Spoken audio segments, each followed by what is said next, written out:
mongko pisan bunggianipun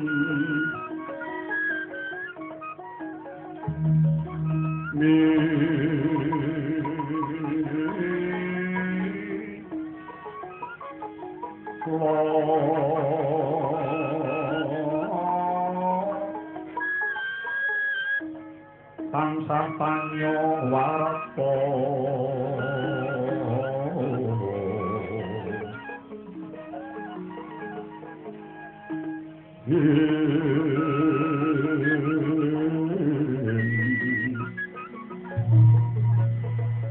Wau Sri Narendra kalih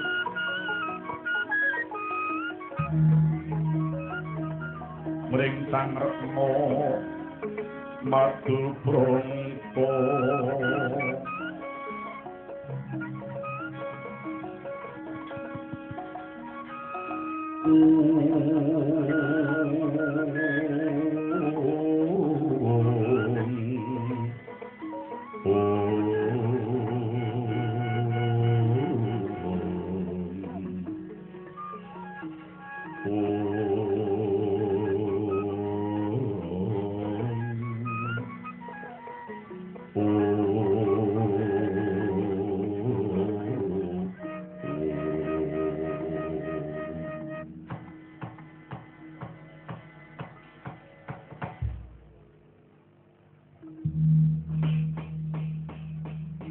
Pitem jroning panangkilan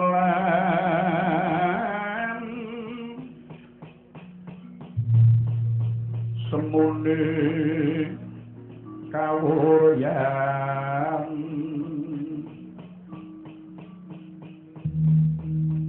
wikatining karsa kepareng nata Kresna Prabu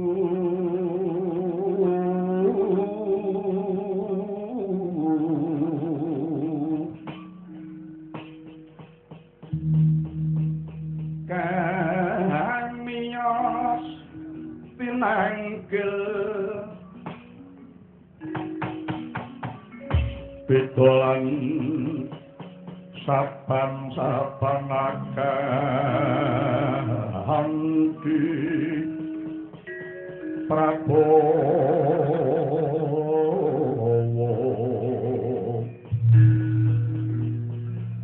kekas keparing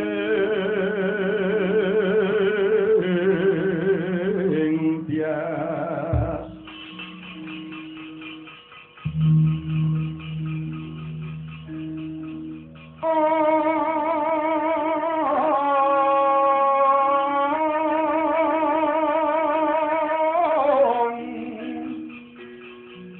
kang sami sumewa panono kang nyabo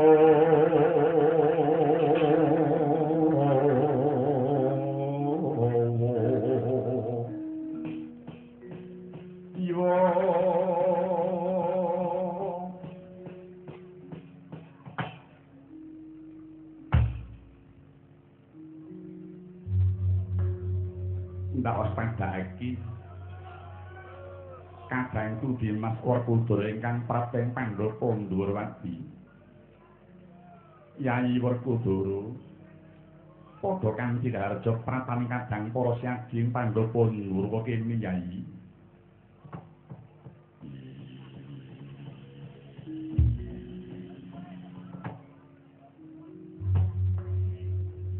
ya Kresna kakangku lulus raharja sowan Kuniskala ora liwat basa kuwe katur marang Sriten Kresna kakangku iya Dimas ingsun tampa kanceganing tiyakipun Kakang Yayi Bratasena Yayi Werkudara pinatur hayu pateng menapa kene Dimas Bratasena Ampuk pangestuning Daladewa kakangku Prapaku ana Swijiyapa Basaku katur marang Baladewa kakangku. Iya kita tampa. Kan duwe ngatiku Dimas Werkudara. Nadyan kula boten kantun Kakang Mas Bratasena sungkem kunjuk Kakang Mas Inggil Tawenang. Ya bungkit tak tampa. Ditampa pangestu kuwi bungkit. Barak pamuntun saya jimat tarif Kakang Mas Kawono nuwun. Kawula nuwun. Adi Mas Werkudara. Sawise asat riwemu semelih rasamu lan murgake natura yayi.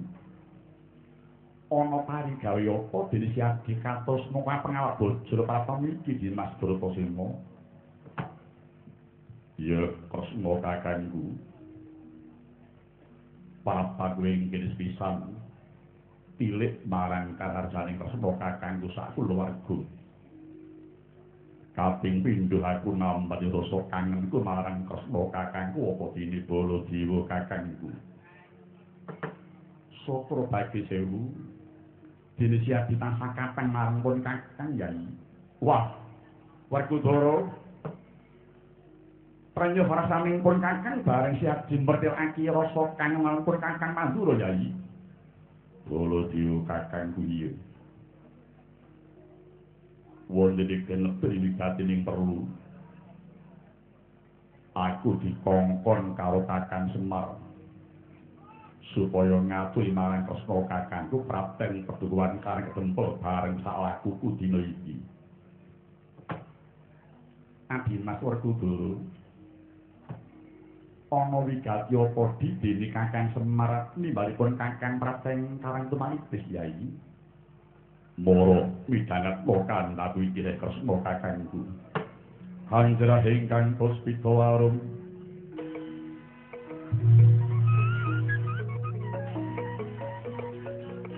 Kasiring sami rama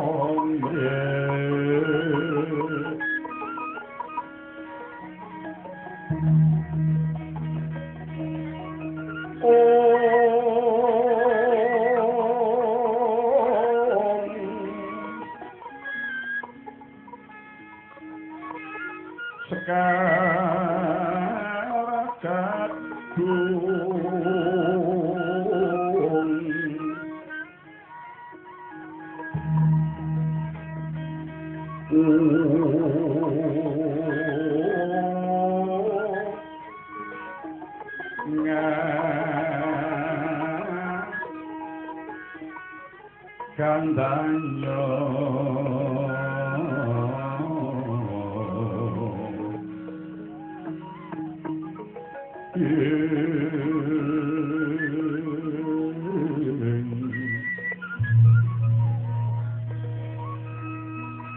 mawe hararas renanging driya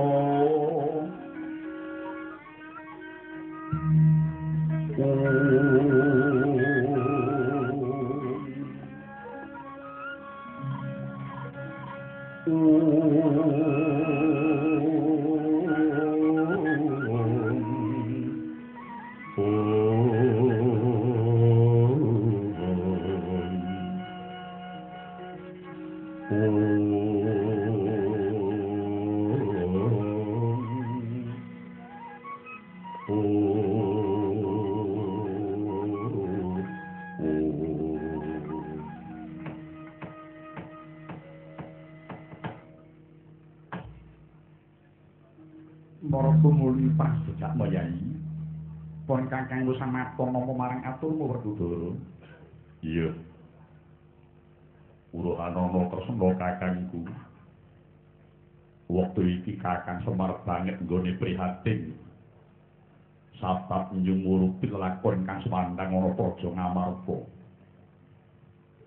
Negara Ngamarta dene iki akeh wong kang padha lara jiwane.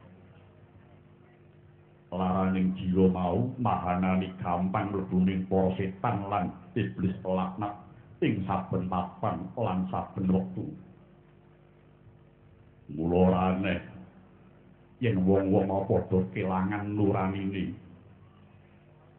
Ilanging nurani teman padha kelangan akal kang waras, padha kelangan jiwa kang waras, padha kelangan budi luhur, lan wis padha kelangan tata krama. Sing jeneng kautaman, kaprawiran, kasusilan, apa dene keluhuran wis dadi barang langka. Wektu iki cara apa wae jebul mung gampang diukur nganggo krincinging dinar. Nrotelake yen wis akeh wong kang padha ningerke blati. Akeh wong kang padha nggugu marang karepe dewi-dewi. Saiki lagi isun wong bener dianggep luput, wong temen digawe cidra. Gawean mitenah wis dianggep lumrah, aja pati dumadi sewanci-wanci. Kaya-kaya negara dianggep wis ora ana hukum. Kabeh-kabeh yen nyiwara racak padha kekudung mbela marang para kawula. Nganti para kawula dipadha bingung kawula sing endi sing dibelani mau. Saiki ngamartake wong kang padha wasis micara. Saka pintering micara nganti mentara ngapusi marang bangsane dhewe. Kaya ngono kuwi apa ora jeneng tumindak sing isini-isini. Dheweke nganti padha lali yen duwe kewajiban mikir kebutuhaning para kawulane. Wae lakala. Iya jagat ya dewa Bathara. Perjuangan mas wektu iki kaya ngono kuwi Yai. Bala dewa Kakang Biyo. Waduh Gusti nyuwun pangapura. Lha apa siyaki ora tumandang kahanan mau Ndara? Nganti wahaya nggon kuwi tumandang. Para satriya bayang kolan para prajurit padha tumandang manut pernatan sing ana kasunyatan yen dianggep enteng. Kok dianggep enteng kuwi? Aja mengko gek ana satriya kang menisir saka watak kasutane ya. Upama ana ya ora kabeh. Pasna kakangku. Aku banget nelongso batinku. Negara Ngamarta sing biyen kondang negara ayem tentrem gemah haripah jinawi. Kawulane padha sae urupun saking mung kari pocapan. Wektu iki sing keprungu mung kejaba keroting nguntu swara sing seru. Ingkang katon mung penelengane mripat lan kepelaning tangan. Mula ora aneh yen akeh warga kang padha miris marga wedi marang wong sing kahanan. Persena kakangku. Iya kanthi dasar kahanan kaya mengkono mau.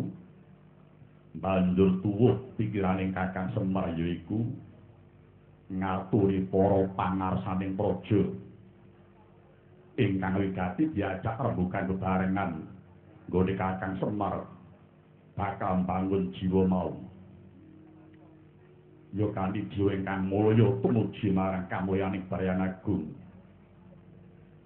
Kakang Semar dadi pitung waton para pangarsana isih gelem diajak rembugan. Isih ana pengarep-arep bakal bali pulih.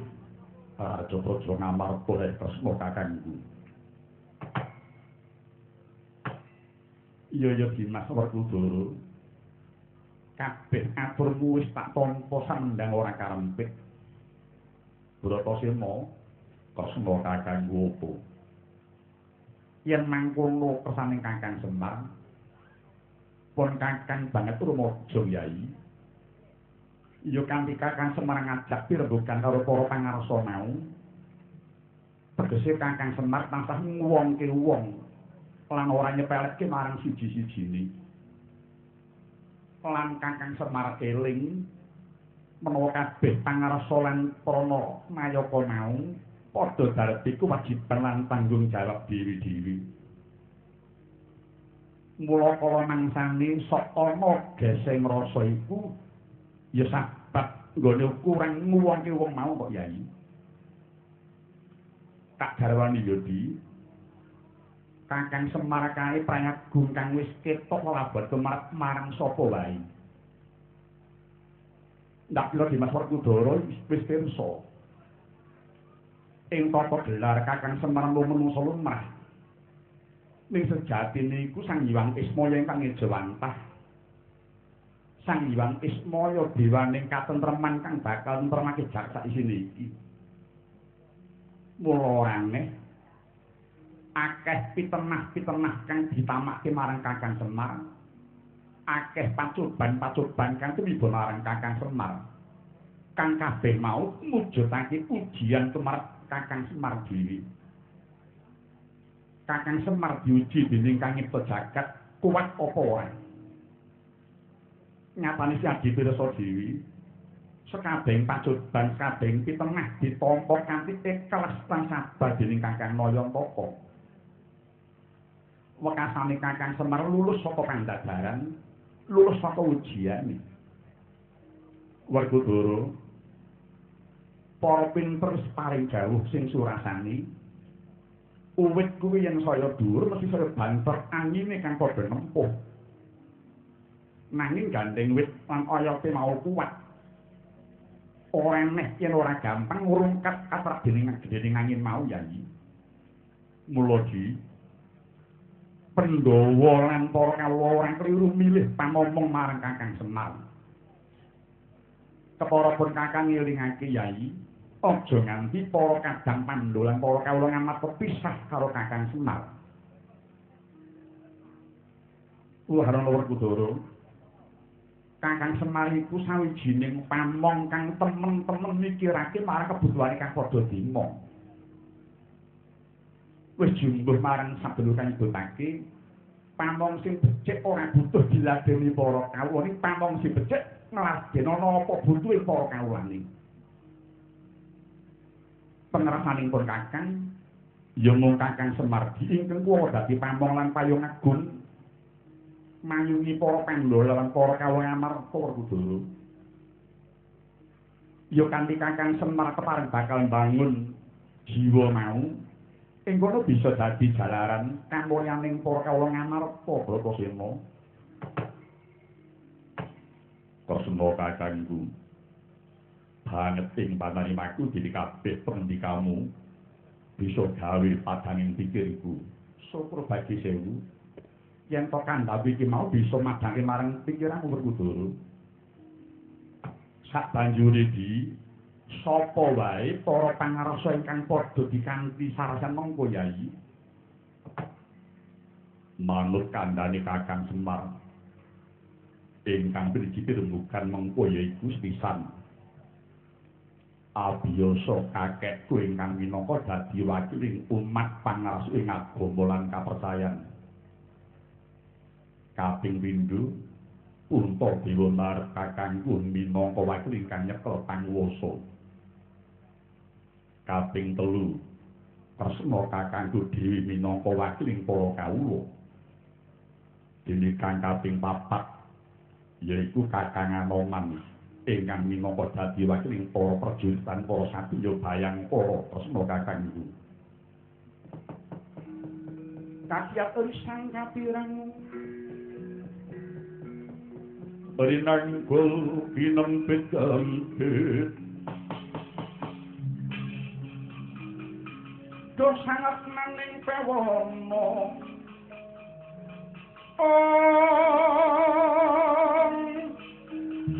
yo situ kang lalang ati yo situ kangen mesing bias yo situ kang kudu garing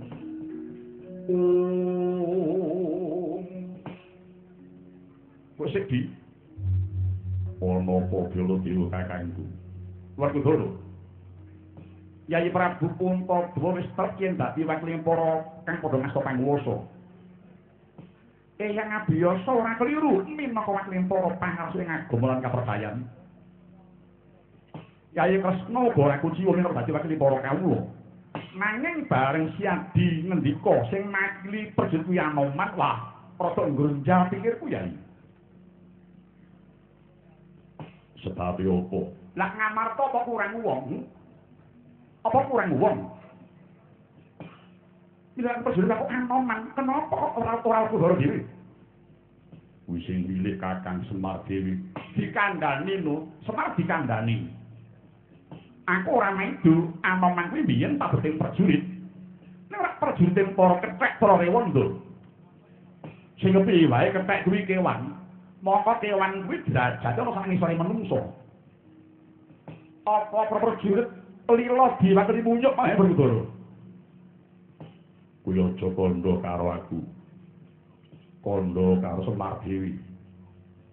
Lan maneh Kakang Semar yen milih wong ora mewakon dumuk ning wis mawa pitung sing ditimbang sing kanthi adil. Lan sak ngertiku sapa kang dipilih dening Kakang Semar kuwi gajeke ora tau meleset. Kowe kudu eling di siatu kudu eling. Kakang Semar mung menungso lumrah titah sewantah. Nadyan kondange Semar kuwi titis Bathara Wismaya ning dewa ki ya titah di dewa ki ya titah dudu sing nyipta jagat. Mongko sing jeneng titah kuwi isih kesulungan apes murka lan lali Kudara. Sampun Kakang Prabu sampun. Kula nuwun sewu. Kados mboten paedah Kakang Prabu dawuh dumateng Kyai Brata mekaten. Awit Dimas Werkudara menika namung ngadhapur dados dutanipun Kakang Nayantaka. Dados menawi Kakang Prabu kirang rena penggalihipun, kula kinten langkung prayogi lan paduka Kakang Prabu tindak dhateng kareketentul kemawon. Mangke wonten mriku paduka saged mundhut keterangan piyambak dhateng Kakang Semar Nayantaka. Mangko Yai, mriki. Dimas Werkudara asma Kakang apa? Pon Kakang ora mingkuh napa dawuh Yai. Lan timbalaning Kakang Semar iki mujudake pakurmatan tumrapun Kakang Werkudara. Iya, banget panarimaku. Ini kresna Kakang nuruti marang apa kang dadi pamintaning Kakang Semar. Werkudara iya. Maring mangsut narimeng kalbu budine kang den bawani. Wanganing tiasuka rila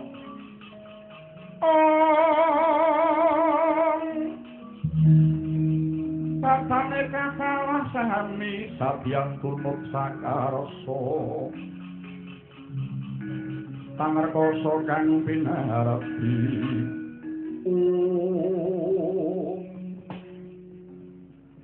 Kresna Kakang piye Yai? Dene wis ditampa rembuku. Aku njaluk pamit bakal nganti njaba. Iya Yai.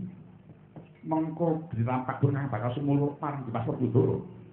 Tolo diyo Kakang panjul pamit budal dina iki prateng kareng sempok tolo diyo Kakang. Watalangan ning kalanyuan aglar panggal muntang. Sinono kakongan surung sorot ketam pasang.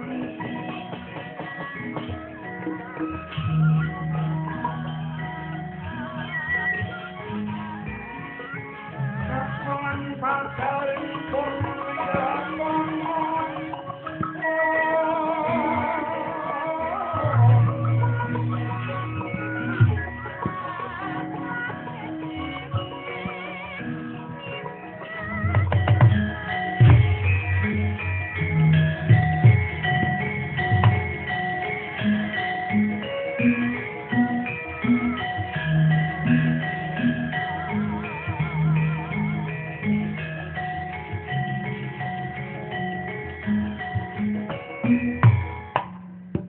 Yai Prabu wonten dawuh Kakang Prabu.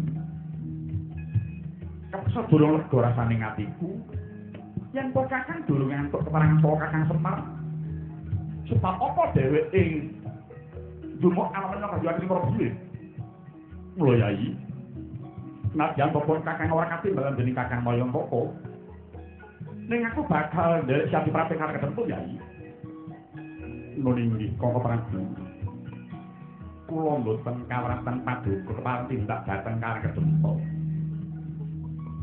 Namung penyuwun kula Mugi Koko Prabu mangki wonten mriku saged nunggahaken jering batos tamu Koko Prabu. Iya. Pun kakang ora bakal ninggal marang Koko Yai.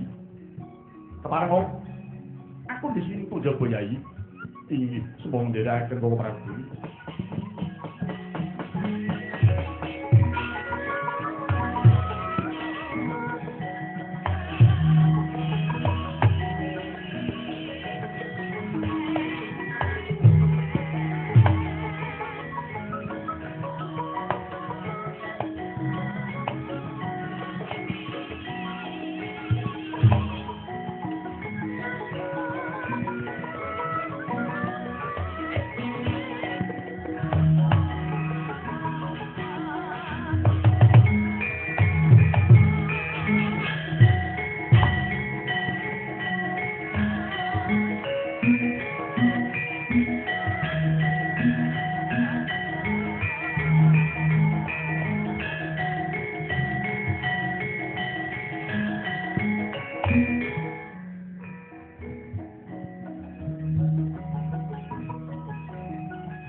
Yangki wonten timbalan Koko Prabu sira wis nyemurpi dhewe kang dadi wigating pangambikan mula pun kakang ora kula ngambali maneh kula napa wingi kapara pun kakang mundhut pamit budal marang Kang Kedemta kang wigati nuhune apa kang dadi pangundhuting kakang Semar Yangki lho inggih Koko Prabu sembah ing derek jengkar padukunjung Koko Prabu. Mugi-mugi sarasyaning para pangarsa menika mangki tumuli saged nuwuhaken ewah-ewahan ingin hanjur dumateng perming negari soten ing sang para kawula Prabu. Muga Gusti ngijabahi Dimas Patih Udawa Loknon wonten tibaling Kanjeng Sinuwun.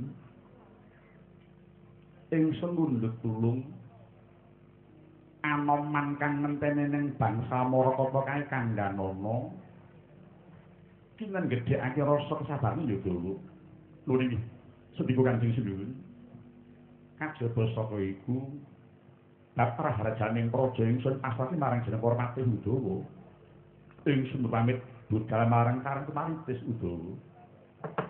Lho niki Kanjeng Sinuwun. Sembah ing derek jengkar paduka Sang Padukendra. Namung nuwun sewu abdi paduka Udawa nderek titip kemraka Mandura Sinuwun Baladewa.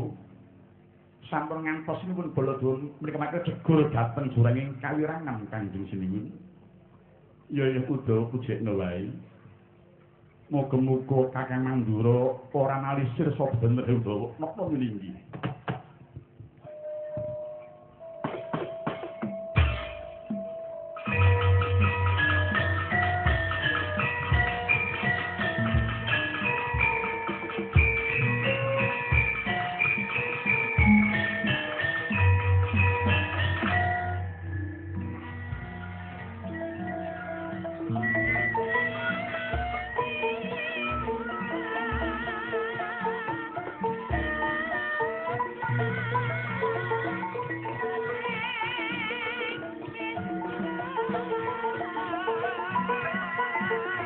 Oh